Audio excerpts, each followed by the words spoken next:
Peace. You are tuned into Edible Activists with your host and favorite edible activist, Melissa L. Jones. On this show, we honor Black people and their stories in food and agriculture, celebrating legacy, traditions, contributions, and creativity that all stem from the land. So tune in and let's get started.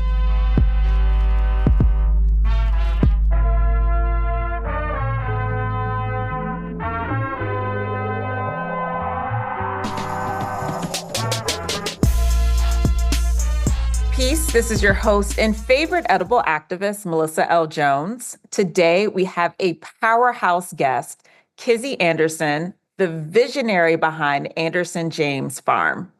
She's not just an urban farmer. She's a disabled veteran, a chicken mama, and a phenomenal cook and a creative force dedicated to nourishing her community. From tending to her flock to whipping up delectable farm fresh plates, she brings a unique perspective in this space. Welcome to the show, Kizzy. Thank you for having me, Melissa. Yes. And it's Kizzy Anderson, but don't forget the James. Don't forget the James. The James, baby. Thank you. Yes, exactly. Kizzy Anderson James, okay?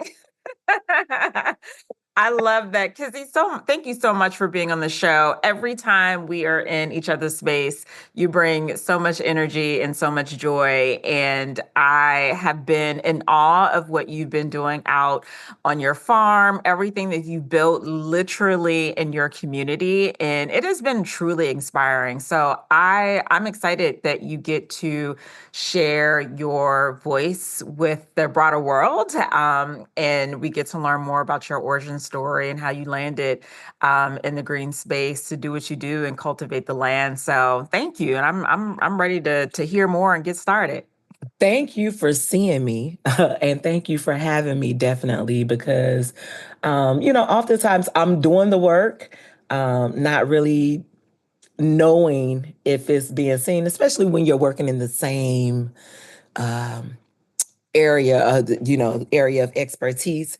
Everybody has their own thing going on. You don't know whether or not you're really being seen. So it feels good to actually be seen not only by other activists, but those, in the community as well. And thank you for sharing your platform with the Anderson James Farm, because that is a huge benefit to us when people are speaking our names and telling people about us. So thank you for having me, Melissa. You bet. All right, we're going to get into the crux of things. So, simply, Kizzy, what is your story? What was the big push or catalyst to get your hands into the soil, to grow more, to be creative in the green space, and to start Anderson James Farm? What are those origin stories? The origin story to actually starting a farm is when I purchased the land in 2020. COVID hit, the world turned upside down. And as a disabled veteran that suffers with anxiety and PTSD, I needed to find a way to medicate without medication. And my way of doing so came from my uncle telling me, hey, you have to get your hands back in the soil. You got to go back to your roots. You got to get grounded. And it started the journey of growing more than what I could use for myself, so that I could actually provide seedlings and nutrient dense produce to my community. And let's not get it twisted. I am a girl from the South. I was raised in Wanda, Georgia. I come from a family of hunters and gatherers. My uncles and aunts and grandmothers and great grandmothers have fished and hunted all their lives, as well as tended to the soil and provided a nutrient dense, produce and foods and meats to our community. So I feel like this is just natural. And then it became more evident when I met my husband because he's a livestock farmer, and that just, went hand in hand with what I was already doing. That's beautiful. So you have an uncle. Don't you, you love a good uncle or auntie or elder to say, baby, get your hands in the soil, right? That Yes. it always helps. Like that's one.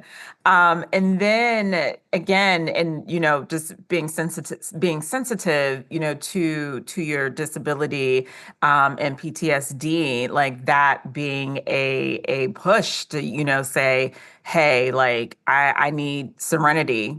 I need peace. I need something, that's much more calm. Right. And then it helps to have a husband who's a livestock farmer. So Yes. all the things to have somewhat of a leg up, or a really great entryway into the space. So with the support, with the wisdom from your elders and support of your husband, is just incredibly amazing.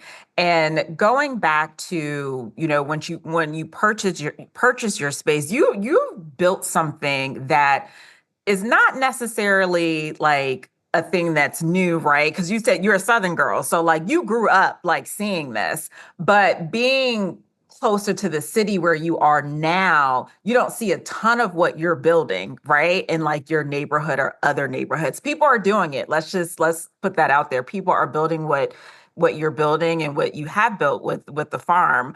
And so with that said, what were some of what was the process to building your farm where you're at in an Well, open space? yeah, right. So, I mean, I live in a residential neighborhood, and in 2020, I just started looking at, originally it was, oh, I want to make my yard look pretty. So I grew a lot of florals, and I had a very small vegetable area. And of course, there were no livestock at the time. There was nothing then. And as the years, like every year, I would add more and I would add more. In 2022, I decided, hey, I'm going to give this farming thing a go. Let me do some research and find out how I go about doing this. So in 23, I got my farm track number and literally like just started. When I say I started building out like all of the major things, all of the raised beds, because, I have some back issues. So bending over was going to be a bit difficult. And also because I do a lot of gardening with the elders in my community, I needed to make sure they wouldn't have any issues because a lot of them have hip or back issues. So I needed the beds to be a certain height, so that it would be comfortable for everyone.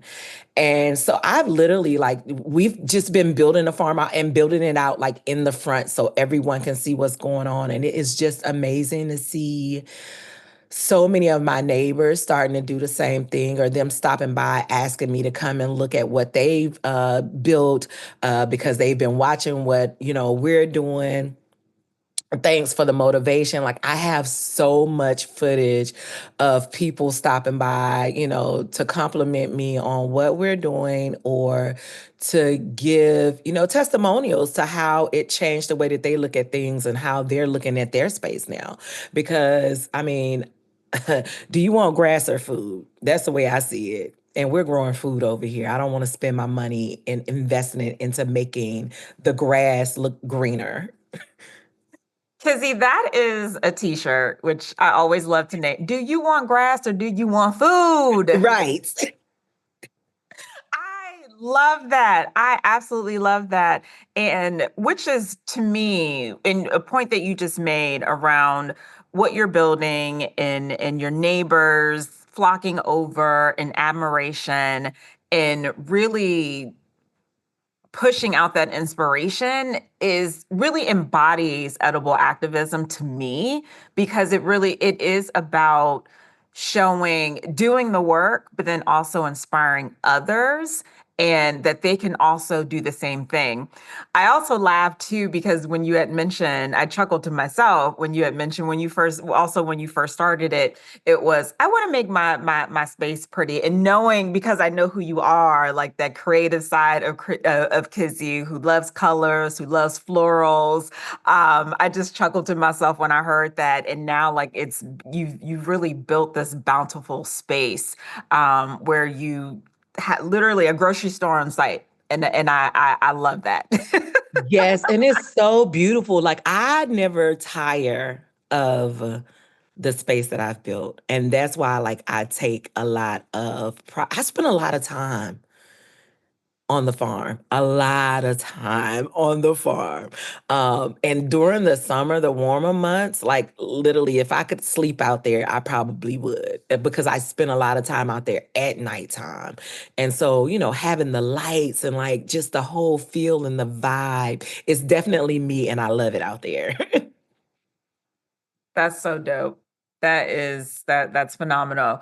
All right, so farm feathers and flavor. You raise chickens, which isn't always common, especially in like I'm not going to say it doesn't happen because I know my folks got some neighbors who have some chickens, but you don't see it all the time, especially in residential neighborhoods or even in actual cities, right? And so what inspired you to incorporate them into your farm and how do they contribute to your ecosystem? My neighbor, my neighbor Erica has chickens. And she came to inquire about the raised beds that I was putting together. And we ended up having a conversation, and she brought up chicks. And that's when I realized that she actually had chickens. I never even noticed the rooster crowing before she even said it. And once she said it, because we were outside, then I could actually hear the rooster crowing. And I was like, oh, she has chickens. So I went down and I saw her set up, and I came back home and I said to my husband, I said, well, Erica, the lady with the dog, she has chickens. And I think that we should get some. Now, mind you, the chicken concept was not new to my husband because, like I said, he's a livestock farmer. And at home, in Jamaica, at any given time, there can be 150 to 200 meat birds there. So, having chickens is not new to him. So he was like, "Well, I think do some research and think about if it's something that you really want to do." So, hey, all you got to tell me is do some research. I went down the rabbit hole and I researched for probably like 3 or 4 days, and I came back and I talked about it again. And he looked at me and he was like, well, okay, let me know what you find out. To me, I heard go ahead and order the chicks. So I ordered them that night, and they was here 2 days later. So when we got them, it was so exciting picking them up from the UPS. I mean, well, we got them from the post office. I went to the post office and picked them up, and they were 2 days old when we got them. And so the first batch of 20 was hand raised in the basement for 4 months. I don't advise that at all. They are dusty. I was cleaning dust out of the room that they lived in for at least 3 weeks. And I'm not exaggerating at that. Like there was chicken dust everywhere.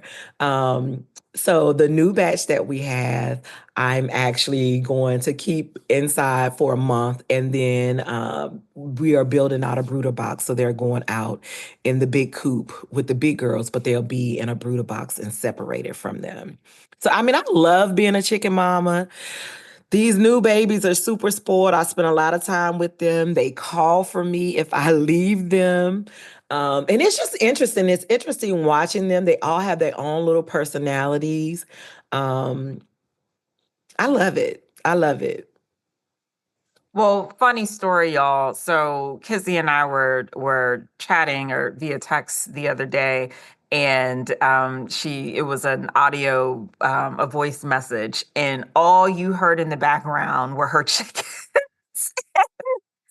It was screaming for mama. I think she was walking away because they have this affection to Kizzy. The Kizzy is the mama. And so I wanted to lift that up because I have heard them as in addition to being a recipient of the eggs, which are beautiful by the way. Y'all have got to see these eggs. They are awesome. But that is amazing. I know that there are, so for me, I hear, oh, we have chickens, right? And all I in my mind, I'm just like, okay, chickens, they run around, they hatch eggs, boom. But I know there's some challenges that comes with raising chickens. Like there are any challenges with growing food and when you're dealing with soil and temperature and climate. But what have some of those challenges been and how do you address them? Oh, this excellent question because everybody, like people are asking about renting chickens and doing all of these things. Let me tell you this, when you get chickens, you become a veterinarian because there's not a vet that's close by me that takes care of chickens.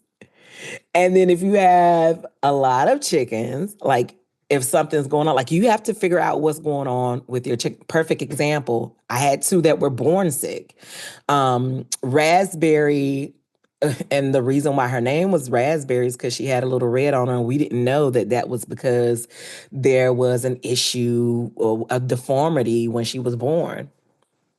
And I have another one that has a little matted situation going on with her her feathers, her wing. Um, and I'm just, I pay attention to it. I'm looking at it to see what happens. She doesn't have any, she's not off balance or anything, but like you have to like really pay attention to what's going on with them. You have to look for if there's any issues or any concerns with pests in their chicken coop or in their run, making sure that they have the nutritional supplements that they need during certain parts of the season, knowing when they molt and what happens when they do molt, what to look for when one of your girls is broody, because I currently have 18 laying hens and one rooster. But we just hatched out 12 eggs. One did not make it. So we have 11 chicks downstairs. And it seems that I have two boys and nine girls right now. That's what it looks like. I'm not 100% sure, but that's what it looks like. Um, and for some people, that could be a lot. For me, it is not because I have the assistance of having a husband who has dealt with more than 100 chicks at one time. So you have to build a chicken run for them. You have to make sure that they're safe. You got to make sure that nothing can penetrate uh, their home because at nighttime, there's wild animals around. And where I live next to a nature preserve. So there are, possums, groundhogs, deer, fox, everything that you could think of. But I've taken pride in making sure that I reinforced a lot of the areas where those type of animals would try to attack, and we have cameras on out there too that'll alert us if something's sneaking around. Okay, so message from Kizzy. You can't just rent a chicken, put it out in the backyard in the basement, and just expect for it to just do its thing. You got to take care of it. Okay, so Kizzy's next badge is vet. Mad respect to like our official vets out there, but that is some work. That is some heavy work, and it's like tending to anything else, your child, your plant, your cat, your dog. So thank you for breaking that down. And it's actually quite hilarious because there are it feels like it's so many different like services and things popping up to like run a chicken, and I'm like, okay, guys, But it's a surely lot there's of more work. to I it. mean, some people can make it look easy. Like it may look easy, but it's a lot of work because if something goes wrong, you have to check all of these chickens all the time, every day.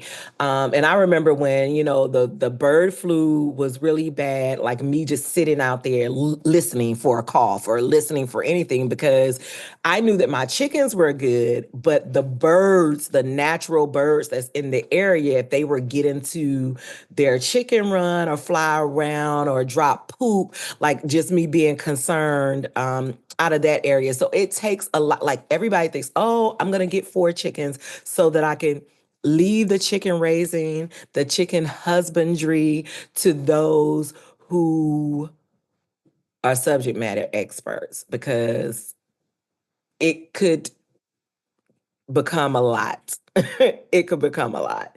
And again, you are the vet. If let's say that your chicken, uh I don't want to talk about, I won't give that example. Let's just say like things happen. Things happen to where you have to medically prepare yourself. You got to put gloves on and push things back on the inside. So yeah, it's a lot. And I'll leave it to the Anderson James farm, okay? So, Kizzy, we know that farming is science, is deep science. And but there's also deep creativity, a creative aspect to it. And you have so many lenses and purviews and just such a creative background, from vintage connoisseur to all the things you do with florals, and you are a baker, you cook, but you reimagine so much, and like you just have this really great ability to just pull things together and make it beautiful, whether it be a cake, whether it be a photo montage, whether it be an outfit, because Kizzy be dressed to impress, right? So I want to speak on very, very briefly, and how do you feel like, or how do you bring your creativity into your work, whether it is through, while you're out in the garden, farming, cooking, or storytelling? Um, I like to I like to feel and see joy. So that's like one of the things that I start with, just creatively, like looking at the colors, how I want things to be presented. Because one, growing the florals, I grow the florals for floral bouquets to make different types of things, but mainly as an accompaniment and as an accessory to my cakes, because I don't want to do a whole bunch of, the icing work and piping and all that stuff. So for me, the way to combat that is to do a simple icing on the outside and to use my florals to decorate. Florals that are edible and ones that are not edible. And the ones that aren't edible, what I do is I wrap them on stems so that they aren't actually penetrating the cake, so they can still serve its purpose. And I just like creatively, it's the same process for everything else. I need to touch the things, to look at them, to smell them. I was just doing that this morning downstairs. I just run my hands across all of the ceilings, and you could just smell all of the terpenes, like the smell. It just comes out of everything, the tomatoes, the basil, the peppers, like even without the actual fruit or the vegetable being there, you can still smell the terps that are in everything. Kizzy, don't make me come over there right now. I will drop everything, come over there right now. What are I know there are many. This is a loaded question because I've just felt like, Kizzy, you do everything. Like Kizzy has done stuff for me, y'all, and I don't even need to like send her this detailed like bulleted list of like all the things, because she's that creative, from lollipops and popcorn and cupcakes, just like all the things. But and thinking back to your Southern roots, right? You're a Southern girl. You've already said that. What are some of your favorite dishes to make? And what are some of your favorite ingredients straight from the farm that you like to use in those ingredients? Like some of like your go-to, like it has to have this. Oh, oh, the herbs. And see, for me, I'm a seasonal, again, because I did grow up in the South and we grew a lot of things. I am used to getting things in season. And that's also how I operate with making any of my delicacies. It has to be with things that are in season currently. Um, and some of my favorite things to make, probably my macaroni and cheese or candied yams. And both of those, I learned how to make mac and cheese from my Aunt Maria. And my candy yams are a tribute to my big mama, Claudine. May she rest in peace. But the only difference is she did put liquid in hers. I do not put liquid in mine. I start with a dry pot. That's the only two differences between our recipes. And uh, the key lime cake is a hit, and my lemon poppy cake. Like those are go-tos. If I'm gonna make something and I want to have the people wanting more, those are it. Those would be the things I'd start with probably. Oh my goodness, that key lime pie and that you said lemon poppy or poppy Uh-huh, seed. cake. Mm-hmm. Ooh, that sounds so good. And thank you so much. Like, shout out to the wonderful women that you just named, because that's actually going to be my other question for you, like some of the amazing cooks in your family line. So shout out to them and Big Ma. Oh yeah, listen, let me tell you, both of my grandmothers got down. My grandmother Juanita, um, and most affectionately known as Mama Nita. The entire neighborhood calls her Mama Nita. She was like the baker, the cook, the biscuits, the fat bag, the greens, the cucumbers, the tomatoes. Like that was my grandma Nita, and we went fishing all the time. Um, and then on my mom's side, my big mama, like she cooked and got down. I mean, having the pastor would come over on Sundays after church, the rainbow tea would happen. Like I come from a family of entertainers in that way, that would cater to the community at large, whether that was stemming from church or any other auxiliary organizations that they were involved in. That and such a staple. Those Mm-hmm. experiences were like the black experience, like the church folks, the neighbors, like the revivals, such a staple. So I'm so glad that you named that. Can we spend a moment talking about rainbow tea? Because I haven't heard that before. Can you You've never tell us heard of the about that? rainbow tea? Okay, No. so I went growing up, I went to AME Zion Church.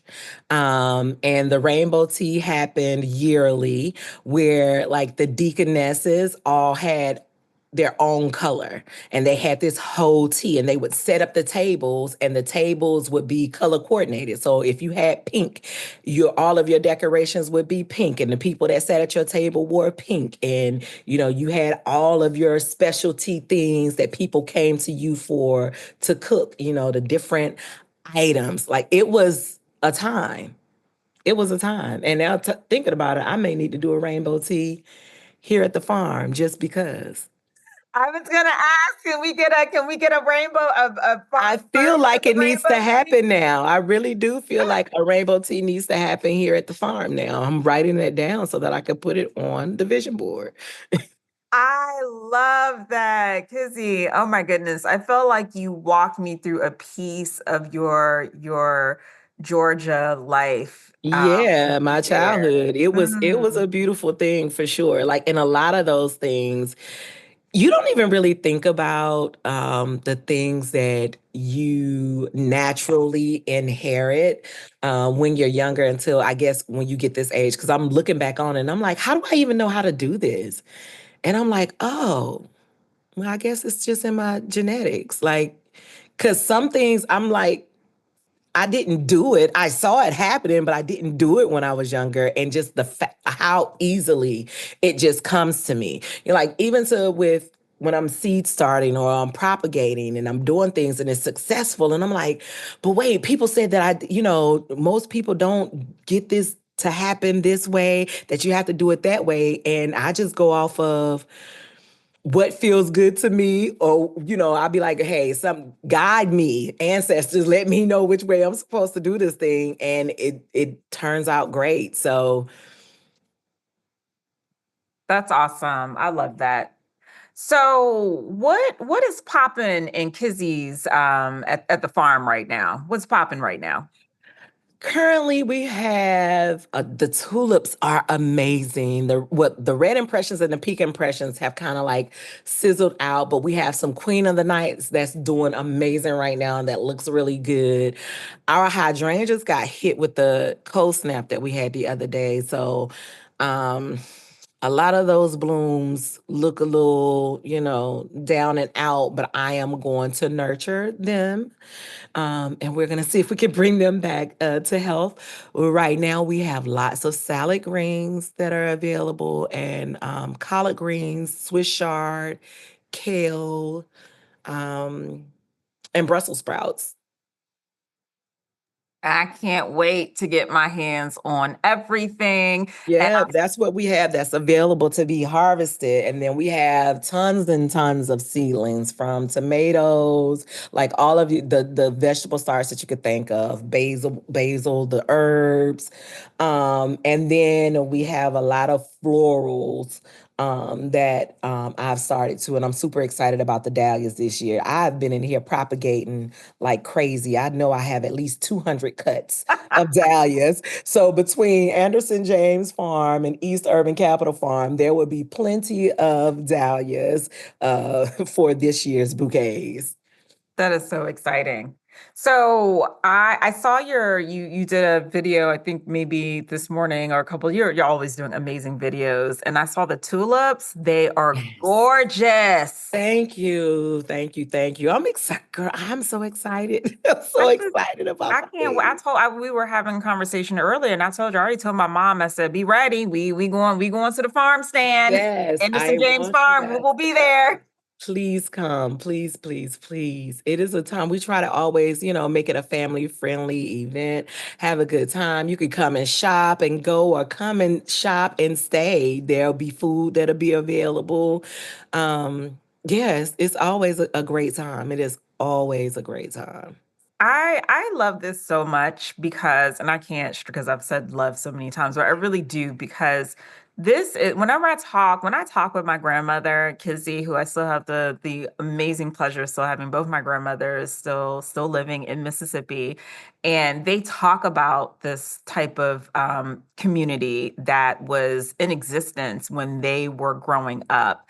And I want to see more of it. We don't have to go far, right? Like we know the stories around like grocery stores and what exists there. And it's like not knocking folks who, you have to shop somewhere for your stuff, but just even thinking about building real community and like looking out for people. I want to see so much more of this. And I am just seriously inspired and of awe of what you've built. It really does take me back to stories that my grandmothers and other elders in my family have shared of them coming up and living in the South and building these really naturally that just natural built communities and things growing and being able to give the neighbors, provide access to the neighbors with fresh fruits and vegetables and just other things. So I love this. Yes, and for me, like that's the experience that I had growing up. Like my grandmothers lived on two different sides of town. And if I was at my mom's house and I wanted cucumbers, because she didn't grow vegetables, she grew a lot of florals. That's where I got my love of florals from. She grew a lot of florals, and we had plum trees, but she didn't grow vegetables like my dad's mom. So, we would go up the street up to Miss Susie's and get, cucumbers and tomatoes from her and her husband. Um, and, go over to my grandmother's and my other grandmother's house and get other things. And then they would barter with other people in the neighborhood for corn, or maybe for some chicken. And because we always had pork, beef, and fish, and duck and rabbit. and any other wild thing that you could think of that my uncles could hunt. We would, again, just trade out, the meat products for some vegetables that they were growing, for watermelon that was grown at the watermelon patch. Mr. Bud would take us to the watermelon patch and teach us how to drive. Like, those are the things that I remember growing up, and those are the things that also inspire me with the way that I do things here at Anderson James Farm. So much respect. Before we close out, tell folks about the farm stand that will be popping up so that folks can come out to the farm this season. I'm so excited. Absolutely, absolutely. So as it stands currently, we do farmers market. We're at the East Urban Capital Farm on April 19th, and every other week we'll be there and also be on our farm at Anderson James Farm at 1900 Oakwood Street in Temple Hills, Maryland. Our farm stand is being built out, but once it is complete by the end of April, it will be available from Thursdays to Saturdays from 8 in the morning until it sells out. And we'll post on social media when it does sell out, and there'll also be a sign. But you will be able to shop, whenever you want for any of the produce, the eggs, and for some of our goods, our jams, jellies, breads, pies, cakes, any of the goodies that we have at pickles that are available at that time. You can also follow Anderson James Farm on social media. We're on IG and we're on TikTok. Kizzy already did the work for me, y'all. Y'all know where to find Anderson James Farm. I'm super excited. Kizzy, thank you so much for being a part of Edible Activists and sharing your story. I look forward to visiting the farm stand and getting all the goods, and also looking forward to a good cake making session with all the florals that you're growing too. Okay. Yes, yes, it's going to happen. So thank you so much. I appreciate you. And thank you all for tuning in. Peace. Thank you for listening to Edible Activists. You can find today's episode on Spotify, iTunes, and Simplecast, and follow along on all social media platforms at Edible Activists for updates. Want to support this platform? You can do so by purchasing our commerce or connecting with me about media partnerships at www.edibleactivist.com. In the words of Baba Tariq Adunu, there is no culture without agriculture. Peace.